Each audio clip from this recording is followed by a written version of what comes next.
hoje nós vamos falar sobre a evolução da agropecuária e sustentabilidade, né? Temas importantes em voga, e em voga também a importância das abelhas neste contexto de agricultura, pecuária e sustentabilidade. O meu nome é Daniel Nicodemo, sou professor da Unesp, no campus de Dracena.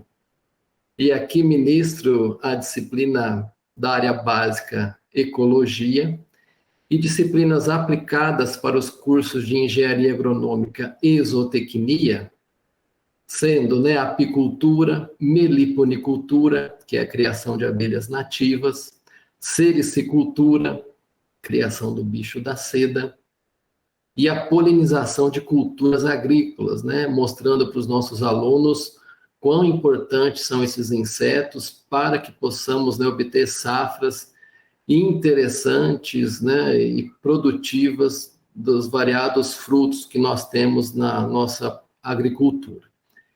E na pós-graduação, junto ao Programa de Ciência Animal do campus de Jaboticabal, também da Unesp, com 2 disciplinas, Nutrição e Alimentação de Abelhas, e também Saúde e Imunidade em Abelhas. O nosso grupo de estudos, com os nossos alunos da graduação e pós-graduação, tem o nome NOS, Núcleo de Operações Sustentáveis, né? Vocês podem nos conhecer nas redes sociais. Enfim, vamos falar sobre a evolução da agropecuária sob o prisma da sustentabilidade. A sustentabilidade é um termo, um conceito convencional desde 1979, que nos diz, né, que nós devemos nos desenvolver de tal forma a atender às nossas necessidades atuais, sem comprometer o atendimento das necessidades das gerações futuras. Isso é o que caracteriza a sustentabilidade. Ainda, né, nós podemos enriquecer este conceito dizendo que ele é formado por 3 dimensões que não se separam. A dimensão do aspecto econômico, do aspecto ambiental e também do aspecto social. É sobre estes 3 prismas que nós fazemos a avaliação de um sistema. Este é um sistema sustentável, não é um sistema sustentável, e no nosso caso, a agropecuária, ela tem sido uma atividade de fato sustentável? Será que nós estamos evoluindo satisfatoriamente bem em todos os aspectos? E aí nós podemos começar a pensar que talvez não. Haja visto, né, a grande quantidade de problemas que nós temos enfrentados no nosso mundo hoje em dia, né? Além de nós termos que pensar em relação à próxima geração, nós já podemos pensar sobre alguns problemas que a atual geração tem enfrentado, imaginando ainda, né, que estes problemas podem e devem se agravar se soluções, né, ações não forem tomadas desde já o quanto antes, né? E nós sentimos já tantos problemas hoje, né, como o aumento de temperatura global, né, com recordes anuais, né, praticamente ano após ano, tendo anos com temperaturas médias cada vez maiores, com tempos de seca que impactam negativamente a agricultura, com escassez hídrica, enfim, né, com tantos eventos ligados ao ambiente que interferem no âmbito social e econômico de toda a nossa sociedade. Então, né, o que se pinta, né, o que nós podemos enxergar a curto prazo e principalmente a longo prazo, se ações não forem tomadas, é que nós estamos vivendo uma situação de insustentabilidade, por conta de que os recursos naturais e também a sociedade como um todo e até a própria economia tem sofrido com o jeito que nós temos lidado com o nosso planeta Terra. E um fator a se considerar, né, ele é um tanto quanto alheio à agricultura, embora, né, o desenvolvimento agropecuário favoreceu o crescimento populacional. Vamos imaginar, né, que há pouco mais de 200 anos, a população humana era da ordem de 1 bilhão de pessoas. Passaram-se milhares de anos para que a população humana atingisse o contingente de 1 bilhão de pessoas. E em pouco mais de 200 anos, né, este contingente cresceu aí praticamente 7 vezes e estamos hoje aí com uma população ao redor de 7,8 bilhões de pessoas no nosso planeta Terra. Então, além deste virtuoso crescimento, podemos entender que o impacto ambiental e social e econômico de tudo o que nós vivemos, ele é multiplicado não só por 7, mas por tantas vezes 7, porque hoje nós poluímos mais, nós consumimos mais, nós demandamos mais do nosso meio ambiente. E com isso, o ambiente acaba sofrendo, tendo muitas dificuldades. E isso acaba refletindo junto à sociedade, nos aspectos sociais de uma forma geral e também nos aspectos econômicos, né? E o nosso agronegócio, né, o agronegócio brasileiro, que é a mola propulsora aí da nossa economia, embora não seja, né, o segmento mais significativo em termos econômicos, é aquele que mais cresce, né, aquele que mais facilmente está ali no azul, né, crescendo ano após ano. E isso, né, tem muito a ver com a nossa aptidão, né? Nosso país, ele tem uma aptidão agrícola muito grande. E eu trouxe um dado aqui para mostrar para vocês, que é o VPB, né, o valor bruto da produção agropecuária. Neste ano, né, nós devemos estar rompendo a barreira para 1 trilhão de reais em produtos, né, em tudo que nós produzimos no campo, tanto da agricultura quanto da pecuária. E se nós olharmos para um cenário para os próximos 10 anos, pelo menos no que diz respeito à produção de grãos, há uma estimativa, né, de um crescimento ainda de 71%. Isso porque tem demanda e também porque temos capacidade, enquanto nação, de produzirmos, né, esta quantidade de alimento aqui no que diz respeito aos grãos. E também em relação à carne, né, um crescimento de 24% para os próximos 10 anos. Então, nós já somos muito grandes, né, no que diz respeito à nossa agricultura, e ainda vamos crescer muito mais, né? A agricultura cada vez mais sendo um elo muito forte, né, do nosso PIB.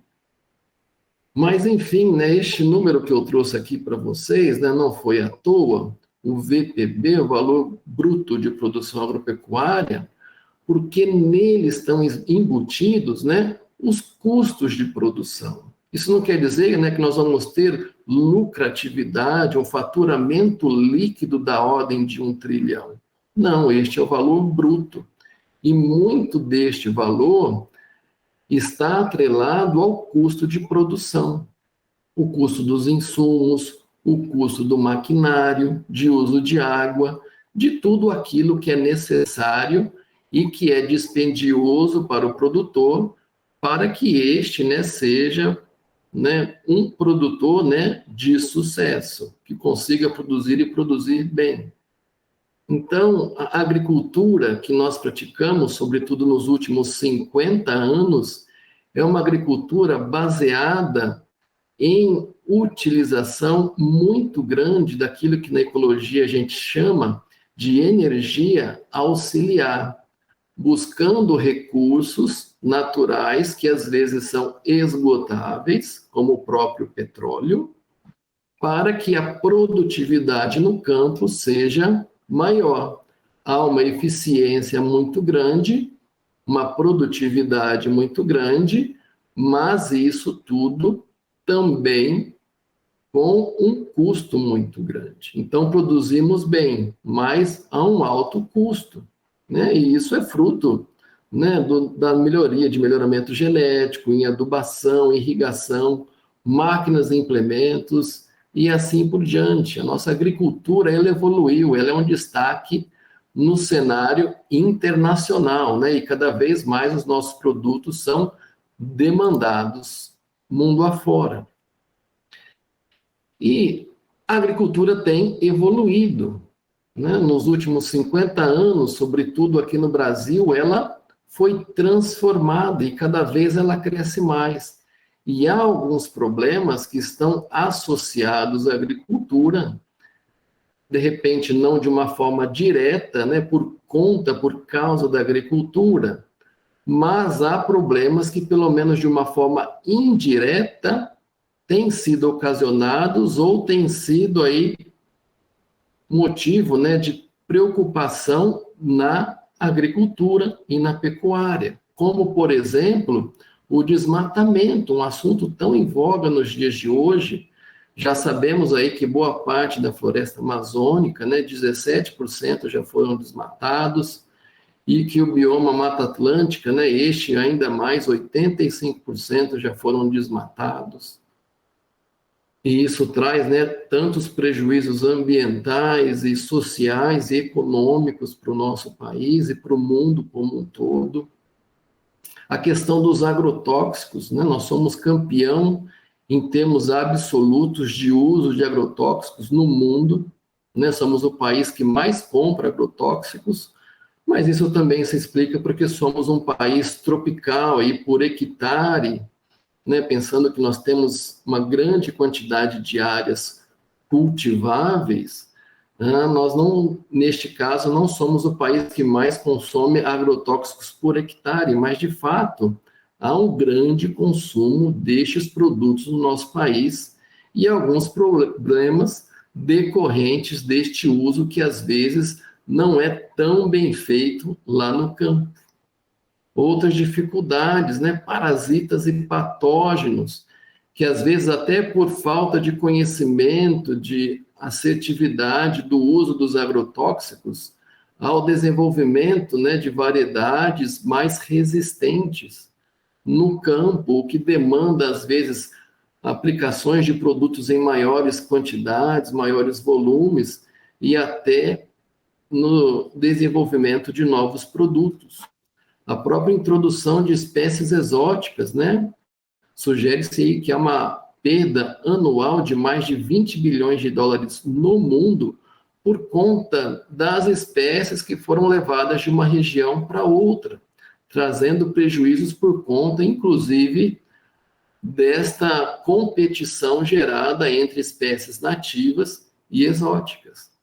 E ainda E aí, com certeza, né, a agricultura não sendo a maior responsável, mas também tendo alguma participação sobre o aquecimento global, né? E quando nós falamos de aquecimento global, nós temos que ter ideia de que o clima ele sempre esteve em constante evolução, ele nunca foi um reloginho bonitinho, né, que não muda com muita precisão, né? O clima sempre passou por variações, mas o que tem acontecido recentemente é que o clima tem sido alterado numa velocidade maior do que os seres vivos, sobretudo aqueles, né, que não são da agricultura, conseguem tolerar a essas alterações, né, tão drásticas e tão rápidas. E isso traz prejuízos ambientais com impactos no social e também no econômico. Enfim, tudo isso para mostrar para vocês, né, que o equilíbrio ambiental, ele é importante. Porém, quando há um desequilíbrio ambiental, todos nós sofremos. A própria sustentabilidade, ela não tem um viés ambiental. O ambiental é tão importante quanto o econômico, mas o econômico ele não pode se sobrepor ao ambiental e nem o social. Nós devemos equiparar e ter soluções razoáveis frente às três dimensões. E no que diz respeito, né, aos polinizadores, vamos entender que estes animais, né, principalmente aqueles que são vivos, né, até porque existem polinizadores abióticos sem vida, como o próprio vento, mas os mais importantes, de fato, são os bióticos com vida. E eles são muito importantes num contexto ecológico, porque são eles que fazem a reprodução, né, ou que possibilitam a reprodução daqueles que estão na base da cadeia alimentar. Então, representado aqui neste esquema, nós temos os produtores, né, os vegetais no ambiente terrestre, e eles, né, conseguindo se reproduzir por conta dos agentes polinizadores.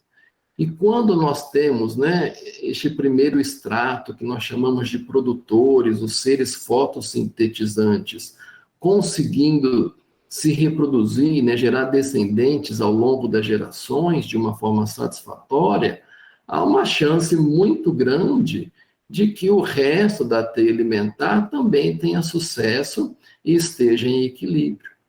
Porém, do contrário, quando estes seres, né, os polinizadores, têm algum problema para sobreviver, para perpetuarem, não só os vegetais, mas todos os seres vivos podem ter dificuldade na sobrevida e ainda, né, na perpetuação de suas espécies.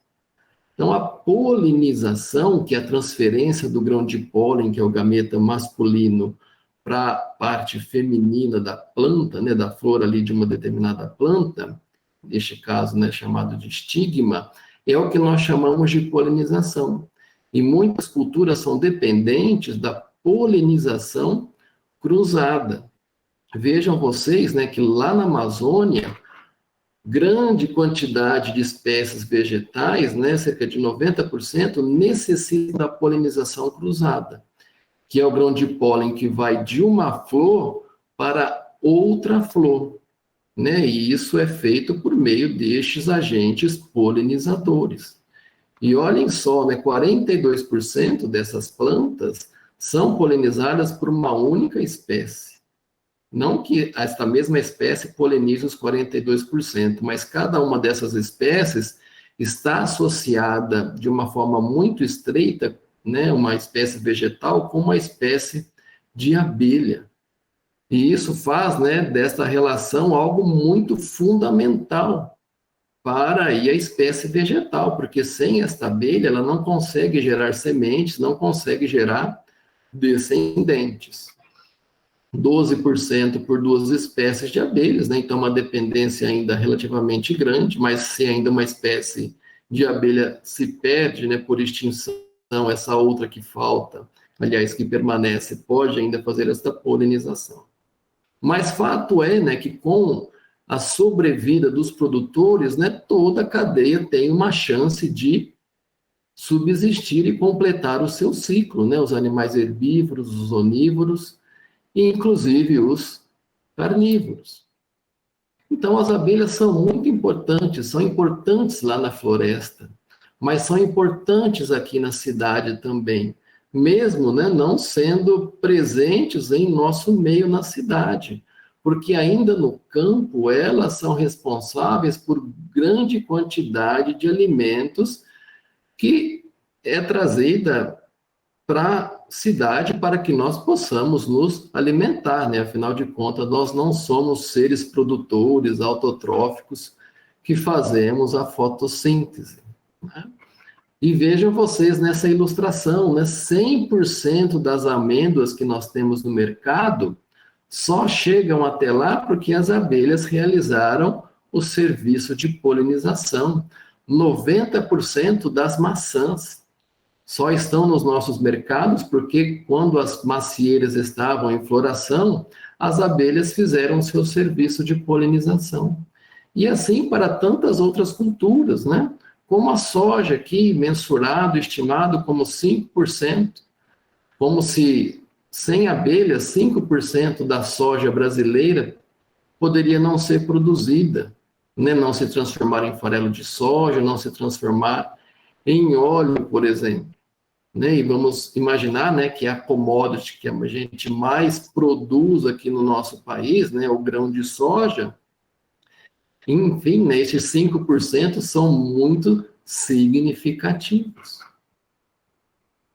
Então, né, o nosso futuro e ainda o nosso presente, né, depende dos polinizadores, por conta da manutenção das florestas, por conta dos alimentos que chegam à nossa mesa, né? Então, a segurança alimentar, a capacidade de resistência e resiliência ambiental, e tantos outros fatores, né, associados à agricultura, né, como erosão, que é um problema que se evita quando as áreas estão vegetadas, os nichos ecológicos que podem existir e permanecer, né, de uma forma perpétua ali por conta da polinização, permitindo a existência de tantas outras espécies na natureza, né? Lembrando, né, que há outros tipos de animais, né, além das abelhas, que atuam como agentes polinizadores, né? Os morcegos, os pássaros, como o beija-flor, borboletas, besouros, moscas, tantos animais, né, que fazem um serviço que às vezes passa despercebido pela maioria de nós. Então, na agricultura, a polinização ela é muito importante. Neste estudo aqui, foram avaliadas 1.500 culturas utilizadas no mundo todo para a produção de alimentos. E vejam vocês, né, que dessas culturas, né, 8% do peso de toda a safra e 10% do valor produzido em termos mundiais só são obtidos por conta do trabalho das abelhas. Isso é algo da ordem, né, de torno de 170 bilhões de dólares. Então, é um fator ambiental, sim, mas é um fator econômico, é uma ferramenta ecossistêmica. Quando nós cuidamos do meio ambiente e ali há as abelhas, os agentes polinizadores, estes agentes polinizadores retribuem com a polinização das culturas agrícolas. E vejam a riqueza que é passível, né, de ser obtida quando estes animais estão presentes junto às nossas culturas agrícolas. Então, isso é muito importante, né? Este serviço ecossistêmico, tanto são serviços ecossistêmicos e às vezes nós não damos o devido valor. E nós precisamos prestar atenção nisto tudo para que possamos valorizar cada um dos serviços ecossistêmicos, né? Isso só para o nosso país gera, né, uma receita da ordem de 12 bilhões de dólares por ano. Aqui, né, foi feito um outro estudo, né, com 141 culturas agrícolas e verificou-se que destas, 85% têm alguma dependência das abelhas. Algumas são como a maçã, que depende 90%. Outras são como a soja, que depende só 5%. Mas vejam vocês, né, que dessas 85 culturas, 1/3 apresenta uma dependência grande ou essencial. Ou seja, sem abelhas se perde para este 1/3 cerca de 65% ou mais da safra de cada uma destas culturas. E quando nós olhamos para outros países, né, será que eles estão melhor ou pior que a gente, né? Os Estados Unidos, né, eles aí, 1/3 das culturas agrícolas comerciais têm sido prejudicado devido à redução de polinizadores. Este é um dado relativamente antigo, né, de algo de torno de de 2 décadas, né? E por que eles sabem disso até antes que a gente? Porque desmataram antes que nós. Hoje, né, nós temos uma situação, né, de que o mundo como um todo, né, coloca os olhos sobre as nossas florestas, as nossas matas nativas, mas há de se considerar e se lembrar a todos que os outros continentes, né, e a própria América do Norte, desmatou antes que a gente. Se considerarmos, né, a cobertura vegetal natural há alguns milhares de anos atrás, a cobertura vegetal brasileira era algo em torno de 10% de tudo aquilo que existia no mundo de cobertura vegetal natural.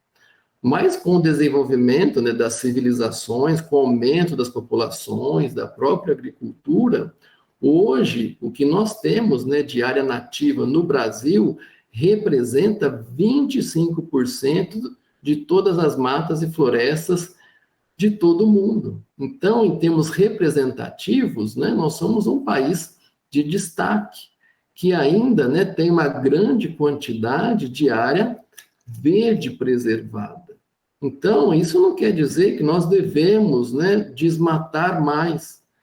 Mas, né, num contexto mundial, cada um tem que fazer a própria lição de casa, né? Nós temos sim que cuidar das nossas florestas. E os demais países também devem, antes de olhar para o Brasil, cuidar das suas próprias áreas verdes.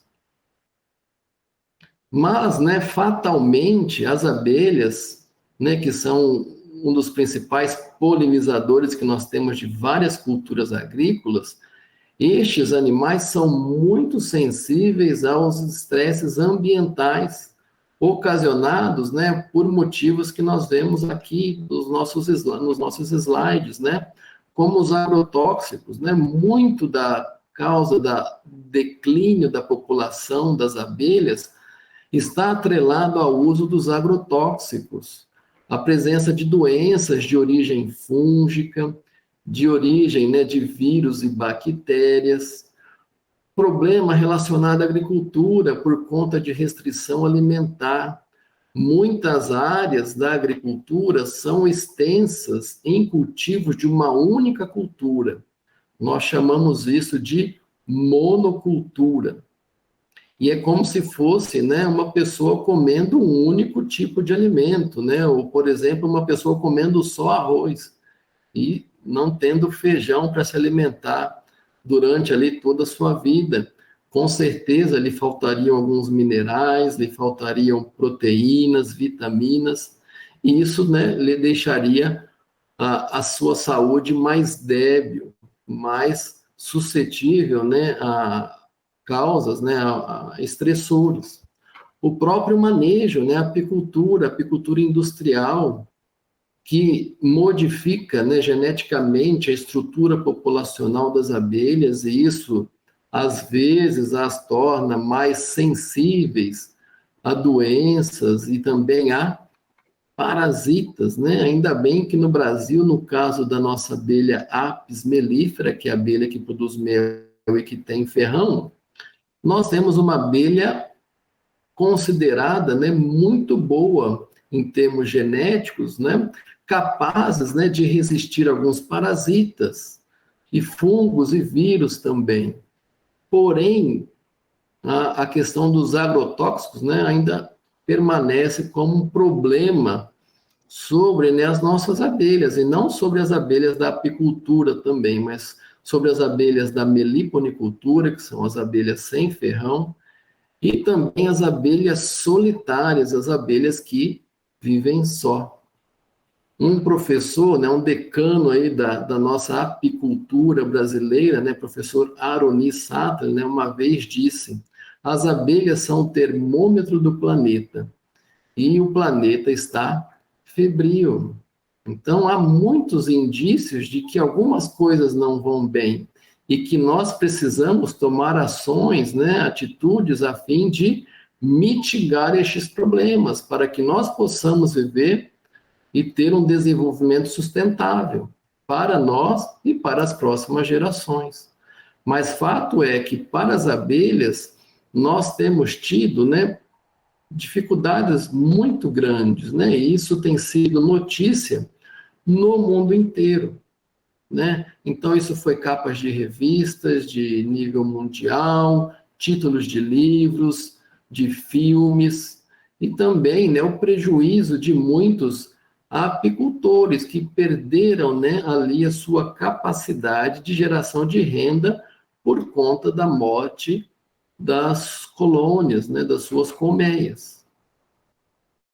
Então, esta mortandade de abelhas, ela mundialmente ficou conhecida como CCD, Colony Collapse Disorder, que é um mal muito característico e um tanto quanto atípico, sobretudo aqui no Brasil. Nós não temos, né, evidências de ocorrência de CCD no Brasil. E o que acontece, né, com a CCD? A colônia definha de forma gradativa, aos poucos, e as abelhas vão para o campo e não voltam mais para suas colmeias.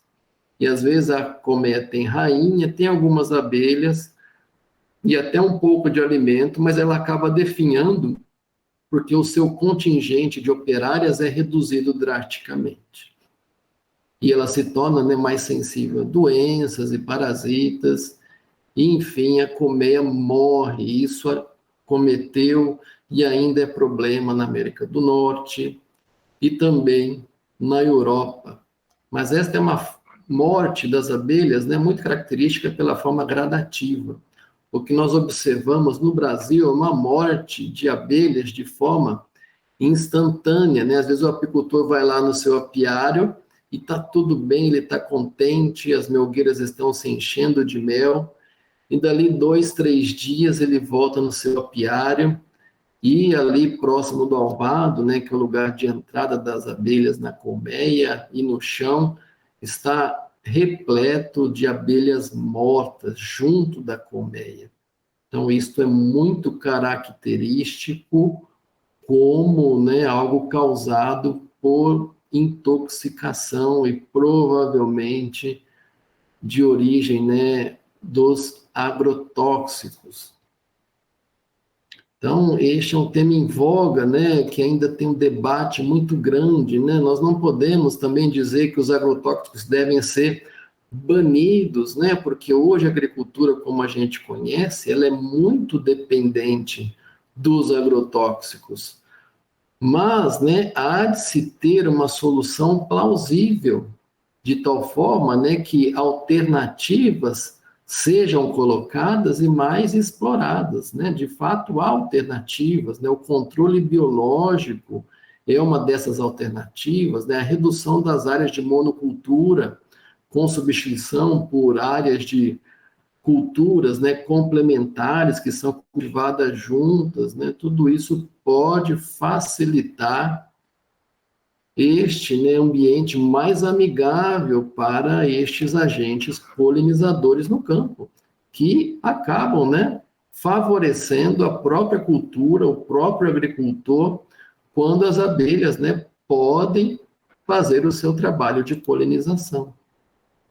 Enfim, todos nós podemos fazer alguma coisa. Ah, mas eu não sou um produtor rural. Mas todos nós podemos fazer alguma coisa com o intuito de sermos mais sustentáveis.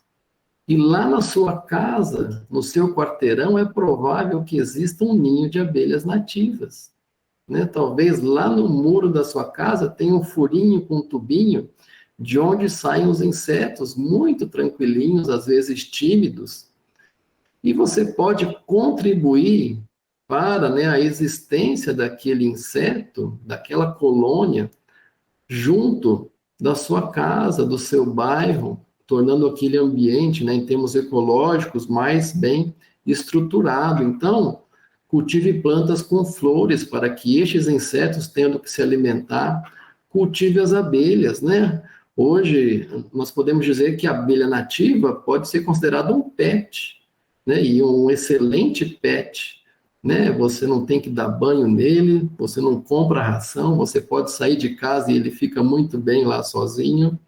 Então, é muito interessante, né, em termos ambientais e paisagísticos, a presença das abelhas, inclusive das nossas casas. Mas também, né, reduz o impacto ambiental decorrente de suas atividades.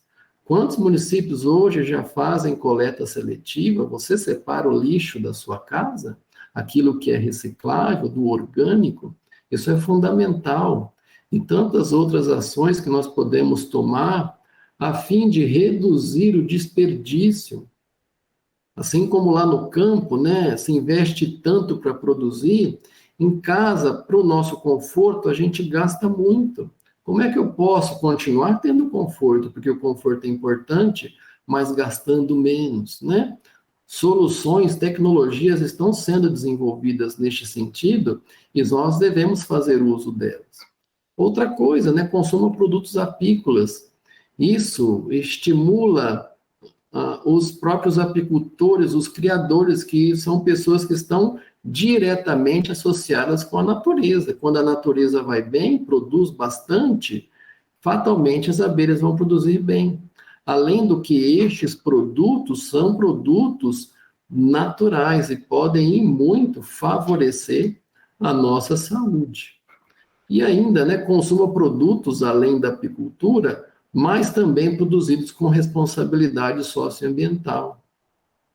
E então, este produto aqui, ele tem uma excelente qualidade, mas este produto aqui também tem uma excelente qualidade e foi produzido considerando a qualidade de vida de quem trabalha naquela empresa, naquela fazenda, e também com responsabilidade ambiental. Puxa, eu vou favorecer este que se preocupa com o todo, que é aquele que tem o cuidado com a responsabilidade ambiental. Então, nós devemos ajudar as abelhas a nos ajudarem, né? Porque nós dependemos dela.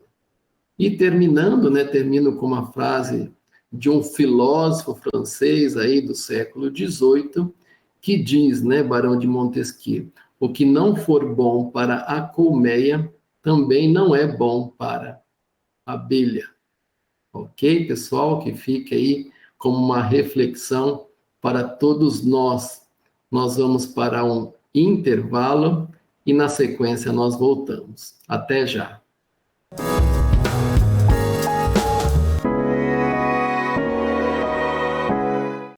Olá, pessoal. Estamos de volta com o Papo Acadêmico e continuando a falar sobre a evolução da agropecuária e sustentabilidade. E eu pergunto aí para Cássia se ela considera, né, que a nossa agropecuária ela é sustentável. Então, professor Daniel, eu chamo Cássia, faço parte do grupo Nós, né, do Núcleo de Operações Sustentáveis da Unesp de Dracena. E para responder essa pergunta, eu analiso o seguinte: tem propriedades grandes que pensam, que tratam como sustentabilidade um carro-chefe, ou assim, um marketing do seu produto, né? Mas muitas propriedades poderiam fazer pequenas ações que contribuiriam, porque se a gente pensa em sustentabilidade, o que é ser sustentável, né? Então, no conceito da agropecuária, quando você faz uma rotação de cultura, aonde você planta uma outra cultura que vai incorporar compostos químicos no solo, e isso diminui que você use adubações ou use qualquer outra forma de fertilizar ou de produtos químicos, isso é ser sustentável. Quando você tem uma cisterna de captação de água dentro de uma propriedade, isso é pensar em sustentabilidade. Então, a palavra sustentabilidade ela é muito ampla nesse conceito. Tem as grandes empresas que usam como marketing, né? Elas praticam a sustentabilidade num nível assim amplo e elas utilizam como marketing do produto. Mas pequenas propriedades também podem ser sustentáveis. A partir do momento que a pessoa não aproveita o que ela tem, né, para diminuir o que a gente pode jogar dentro dessa propriedade, eu acho que já está fazendo a sustentabilidade. E não só nas propriedades, né? Eu levo a sustentabilidade para a área urbana também, o que a gente pode fazer para ser sustentável. Eu penso que nós temos obrigações hoje de fazer com que aquela foto que o senhor mostrou não ocorra, né? Que aquela coisa química, que tudo, a gente tem a obrigação de pensar, e os nossos filhos, os nossos netos, o que nós vamos deixar para ele? Qual mundo nós vamos deixar? Então, com essa visão que eu encaro um êxito na sustentabilidade, com essa visão de que o que eu posso fazer para diminuir. A gente estava até discutindo que toda casa tem hoje uma máquina de lavar. E uma máquina de lavar de 11 quilos, um ciclo normal dela, vai gastar aí de 80 a 160 litros de água. Quantos de nós aproveitamos essa água para lavar o quintal, para fazer outras coisas? Então, nós estamos sendo sustentáveis? Será que a gente tem que esperar só que as grandes empresas, que os nichos maiores façam a sua parte? Ou será que todos nós podemos? E eu penso assim, as abelhas ensinam muito, né?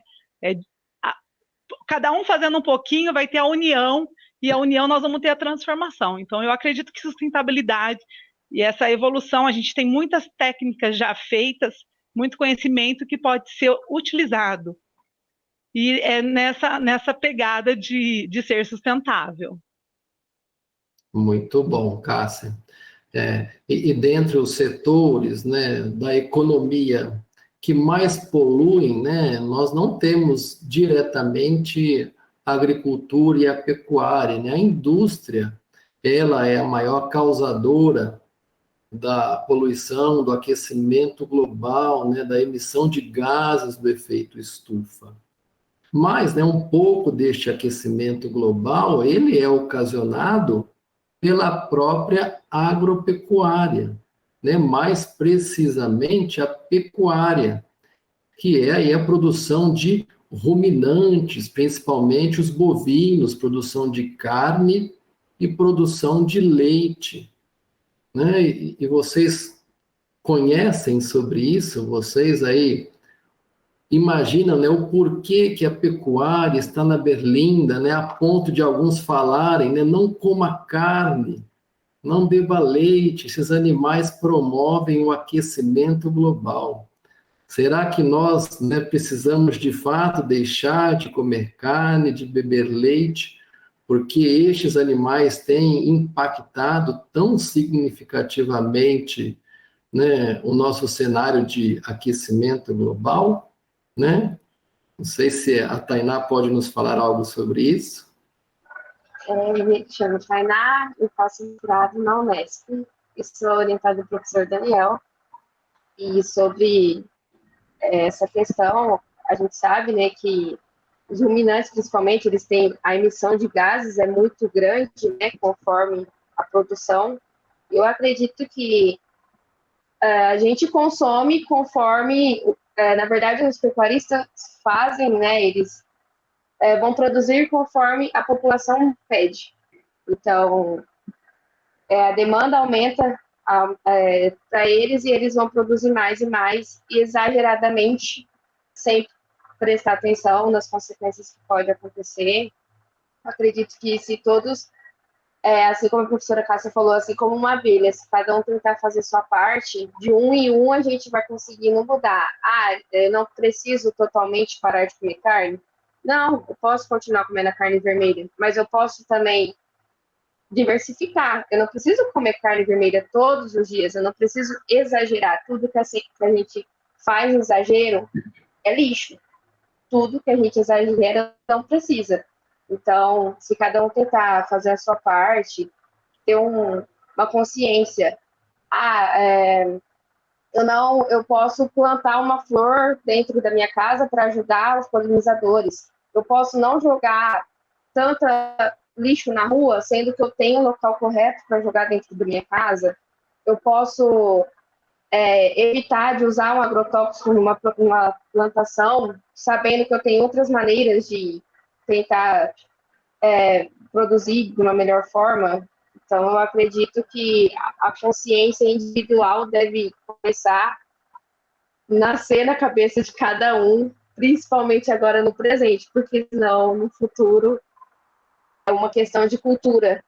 O Brasil, ele produz muita carne, ele come muita carne, vermelha, principalmente, né, que é a carne bovina, mas eu acredito muito que uma questão de cultura, que se cada um pensar, a gente tem outros métodos de proteína para se alimentar, isso vai colaborar bastante.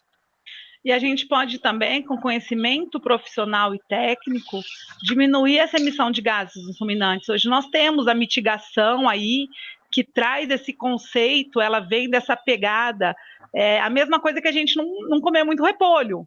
Então, você vai diminuir a emissão de gases. Então, os ruminantes a gente pensa também, né, assim, tem alimentos que vai aumentar a emissão de gases, alimentos que vão diminuir, vão contribuir, né, para favorecer essa menor emissão. Então, é ter esse pensamento, só que, como a Tainá falou, as pessoas estão preocupadas somente nelas. Eu não quero a carne custando alto. Então, para isso, como que o pecuarista vai conseguir pensar em sustentabilidade ou pensar em alimentos mais eficientes que diminuem isso, sem onerar custos? A gente muitas vezes levanta uma bandeira de que não quer, mas não quer pagar o preço daquilo.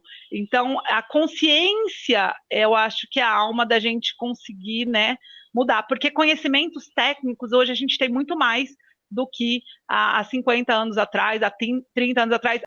A Cássia tocou num ponto importante, né, que é a questão da eficiência.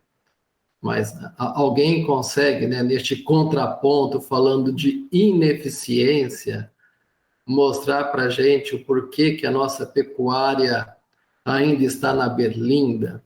Existe tecnologia para produzir carne, mas o que faz, né, da nossa pecuária, de um modo geral, um tanto quanto ineficiente ainda?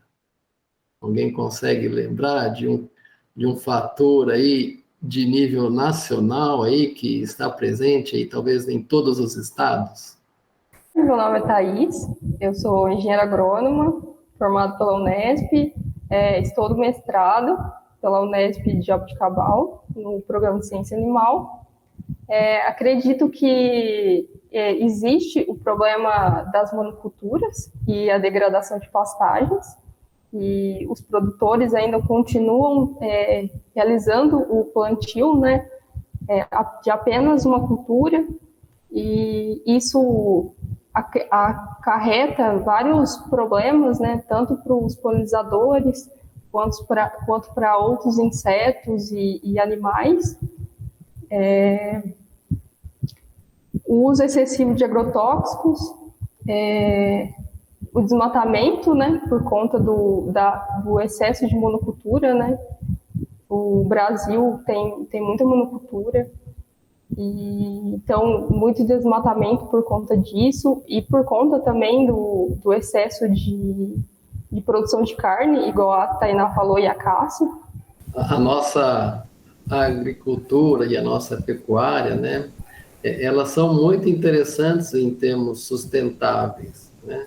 No caso, né, do sequestro de carbono, né, tantas culturas que nós temos, né, com uma capacidade imensa de sequestro de carbono, né, como a própria cana-de-açúcar, né, que é uma cultura, né, que tem um ciclo tão rápido e toneladas por hectare a gente consegue colocar ali nas plantas, né, e fazer daquilo açúcar, fazer também o etanol, que é um combustível, né, muito utilizado, e assim, né, dependendo um pouco menos do petróleo, né, para os nossos maquinários, para os nossos veículos também. Mas, enfim, né, no caso da pecuária, né, esse fato, né, que a Thaís tocou, que a degradação das pastagens é algo muito significativo, e que nós que somos das ciências agrárias, né, e também os produtores, todos os atores envolvidos neste contexto agrário, agropecuário, deveriam ter um cuidado muito grande, porque quando a pastagem é degradada, o ganho de peso do animal é muito pequeno. Às vezes a gente chama até no popular, né, o boi sanfona, é o boi que engorda nas águas quando chove e o boi que emagrece quando está seco.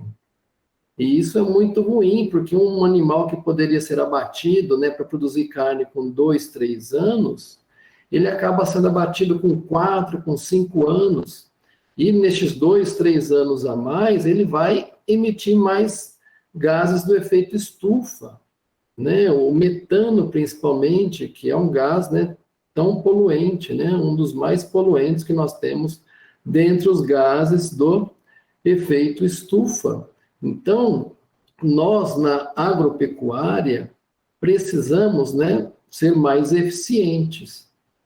Nós precisamos desmatar mais? Ou será que nós precisamos tornar os nossos sistemas mais eficientes? Nós devemos tornar os nossos sistemas mais eficientes.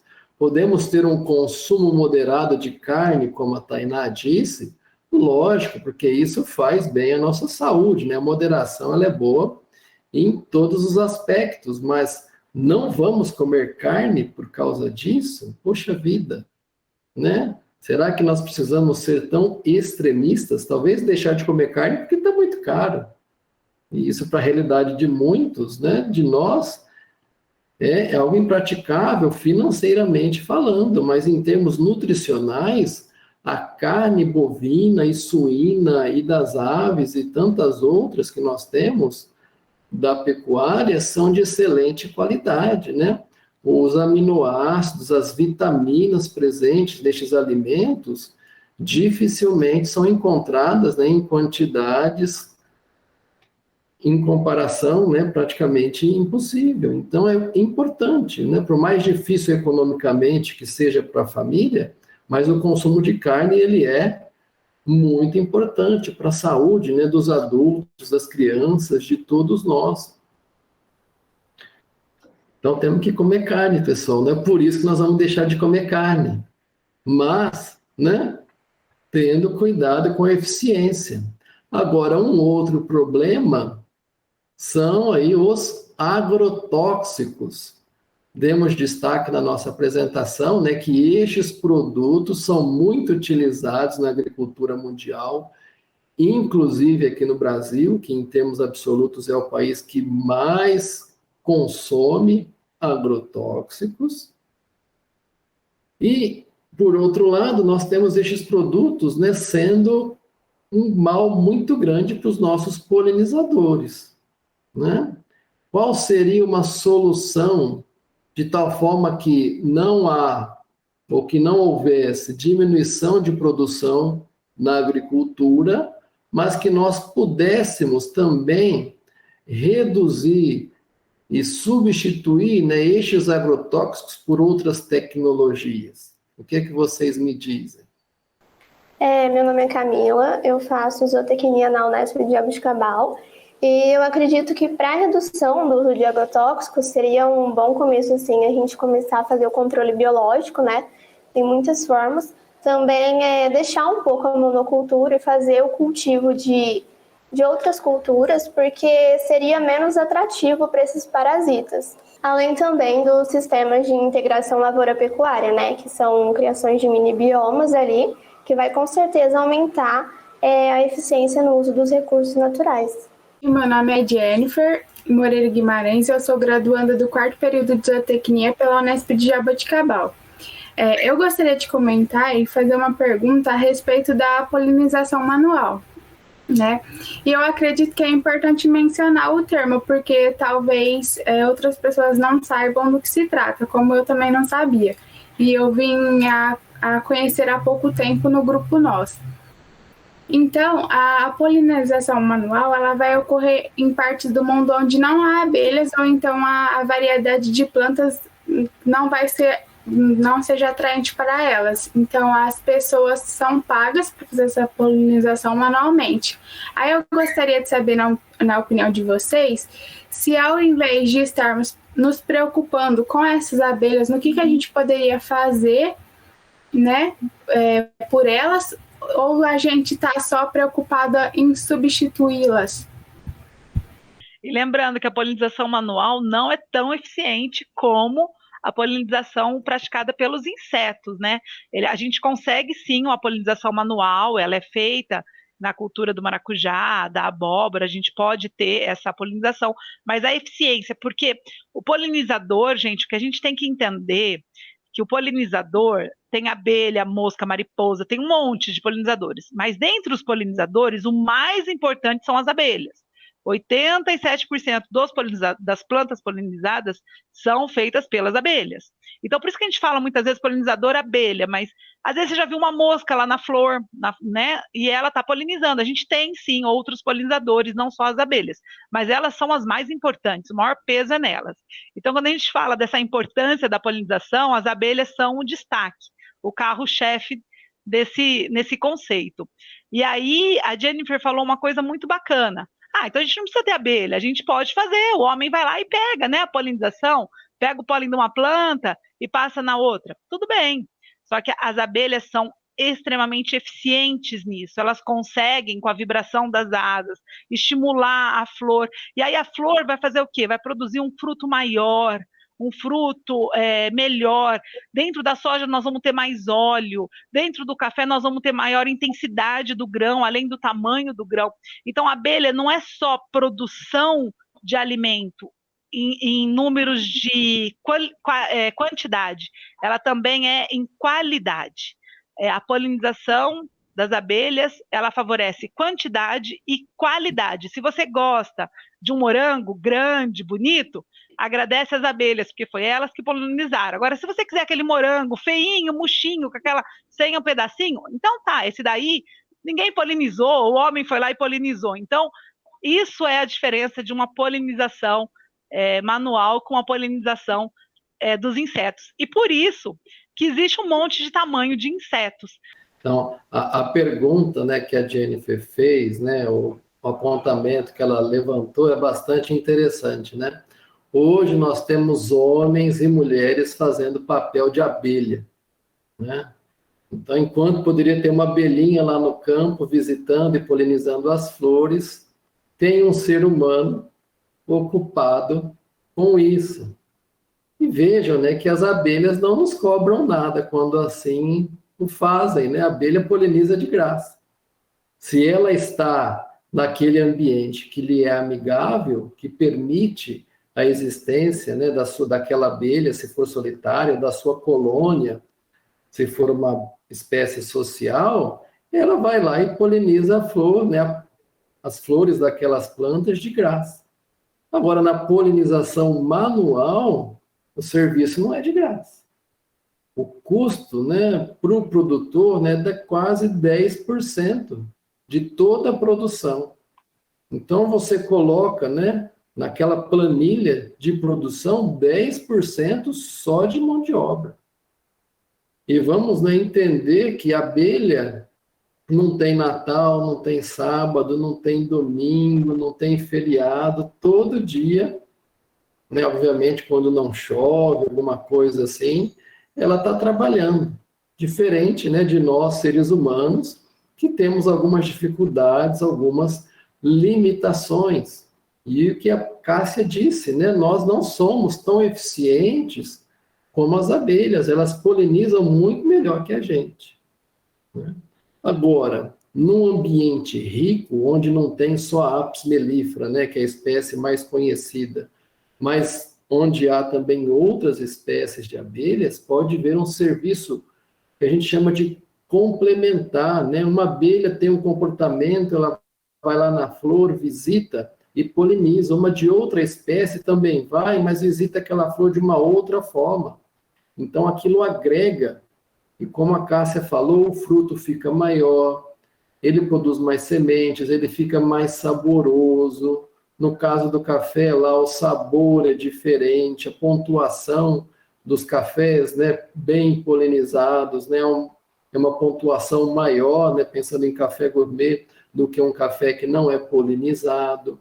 Então, tudo isso gera receita, gera economia para o produtor, né? Então, é um serviço ecossistêmico que a gente tem que valorizar. Será que o ambiente da minha propriedade é amigável para as abelhas? Agora, existe um outro lado que é também eu precisar de abelhas em determinada época do ano por conta da floração e poder levar para o meu pomar, né, a minha plantação, as abelhas para efetuarem a polinização. né, o que nós chamamos de polinização dirigida. Eu tenho lá uma cultura, ou é soja, ou é algodão, ou é a citricultura, como plantação de laranja, né, de laranjeiras, e ali vou utilizar abelhas, colmeias, que eu vou levar até aquela plantação para que elas façam o serviço de polinização dirigida, assistida, porque eu estou levando os polinizadores até aquela cultura que eu quero polinizar, né? Esta é a principal fonte de renda do apicultor dos Estados Unidos. Se aqui o apicultor ganha mais dinheiro, né, no Brasil produzindo mel, nos Estados Unidos o apicultor norte-americano ganha mais dinheiro alugando suas colmeias para polinização. E lá, por conta até de desmatamento e tantos outros fatores, eles fazem, né, este serviço até com mais eficiência. Os agricultores sabem mais lá do que aqui da importância dos polinizadores. Então, essa é uma tarefa nossa também, de divulgar, né, perante aqueles que estão no campo, os produtores e os engenheiros agrônomos, né, e os técnicos agropecuários e tantos outros, né, que estão envolvidos na cadeia do agronegócio, que quando as abelhas estão presentes, né, para várias culturas na época de floração, a produção, a produtividade aumenta, né?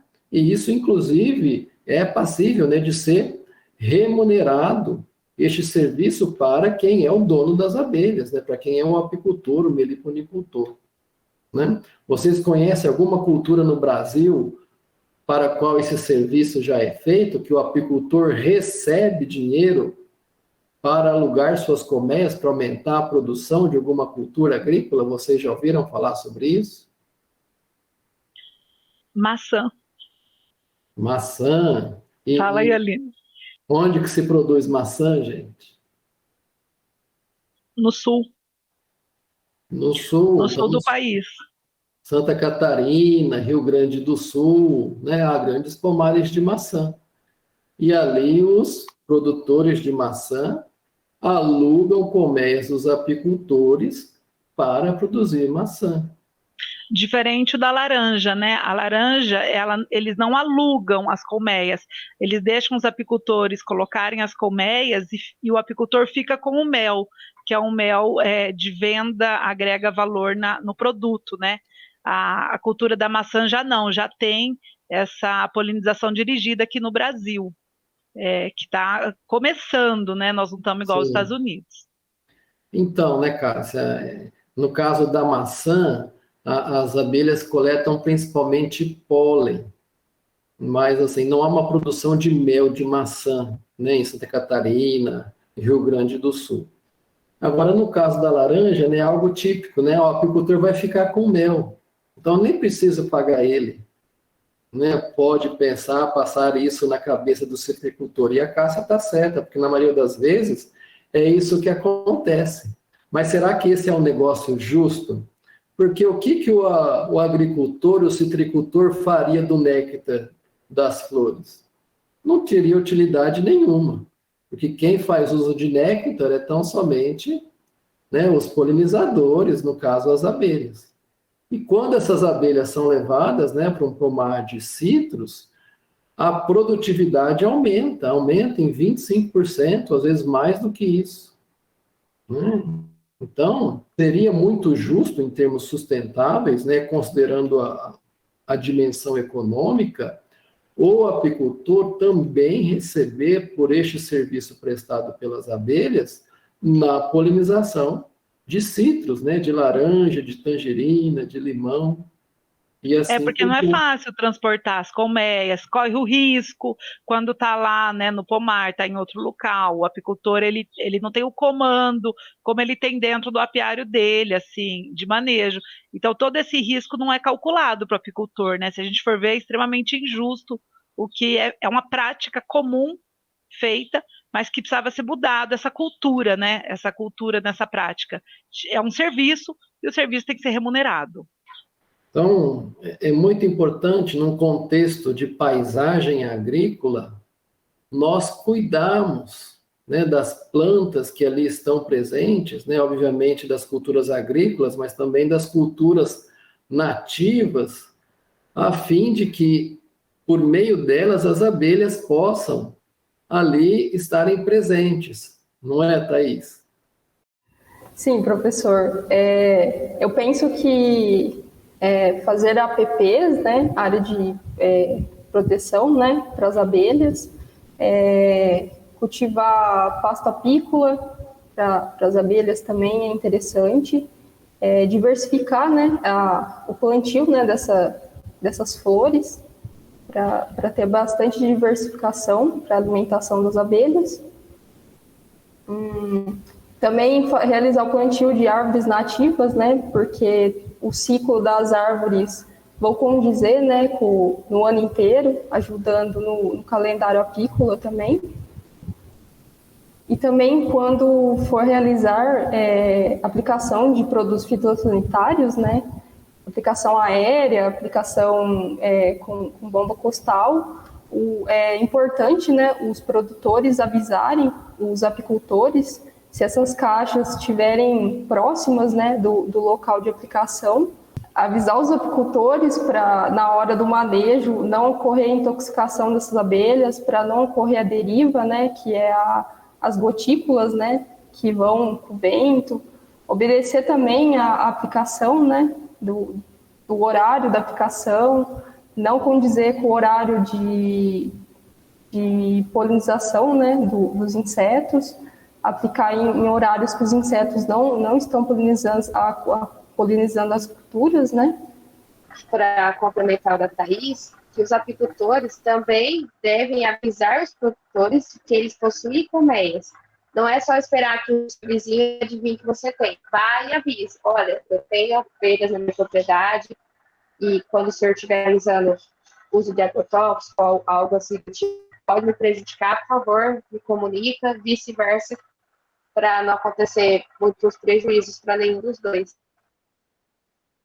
E quando você vê aquela abelhinha que o professor Daniel falou no seu muro, também, cuidado na hora de você passar algum produto para matar formiga, para alguma coisa, porque você pode matar aquela abelha que está ali na sua casa.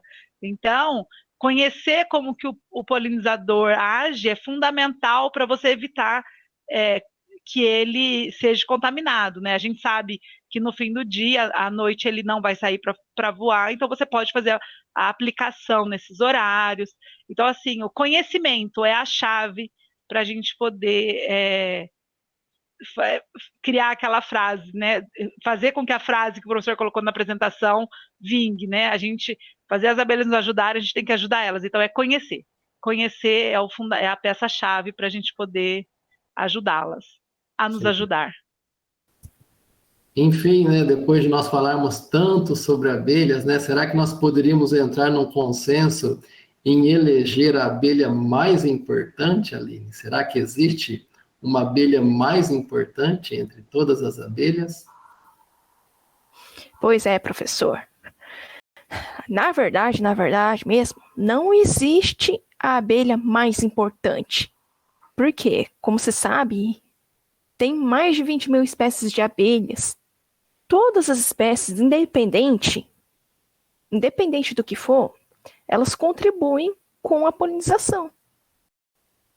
Porque é da natureza delas, da natureza delas em si, que é polinizar as plantas.